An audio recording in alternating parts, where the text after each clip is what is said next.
আসসালামু আলাইকুম। ঈদ মোবারক। আজ পবিত্র জিলহজ মাসের 10 তারিখ। আমি বর্তমানে মক্কা শরীফের কাবার পথে অর্থাৎ মিনা থেকে কাবার পথে আছি।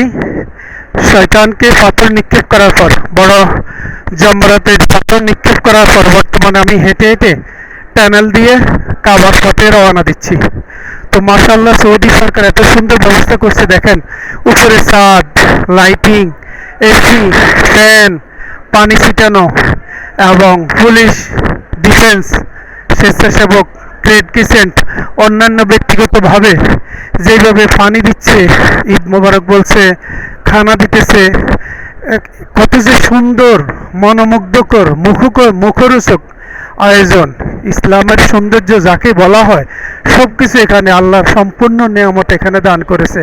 আমি সৌদি সরকার যে আয়োজন করে রেখেছে, হজের ব্যবস্থাপনা এত সুন্দর যে এতে আমি আপ্লুত। আমার মন ভরে গেছে আলহামদুলিল্লাহ। আল্লাহ সৌদি সরকারকে, সৌদি জনগণের উপর রহমত বর্ষণ করুক, তাদের ধন সম্পদ, মান সম্মান উত্তর বৃদ্ধি করুক, আমিন। তো আসলে এই মিনা থেকে মক্কার পথে শয়তানকে পাথর মারার পরে যে রাস্তাটা করে রাখছে অনেক সুন্দর, কোনো কষ্টকর নয়। আপনারা দেখেন, নিজের চোখেই দেখেন। উপরে চাউনি, ঠান্ডা পানি আছে, এসি আছে, পানি ছিটাইতেছে অটোমেটিক। এখানে নাই কিন্তু পিছনে ছিল। তারপরে ঠান্ডা পানি দিতেছে, খানা দিতেছে, সবাই ঈদ মোবারক বলতেছে, শুভেচ্ছা দিতেছে, রাস্তা দেখায় দিতেছে। কত সুন্দর! মাশাআল্লাহ, মাশাআল্লাহ, সুবহানাল্লাহ, আলহামদুলিল্লাহ, আসসালামু আলাইকুম ওয়া রাহমাতুল্লাহি ওয়া বারাকাতুহু।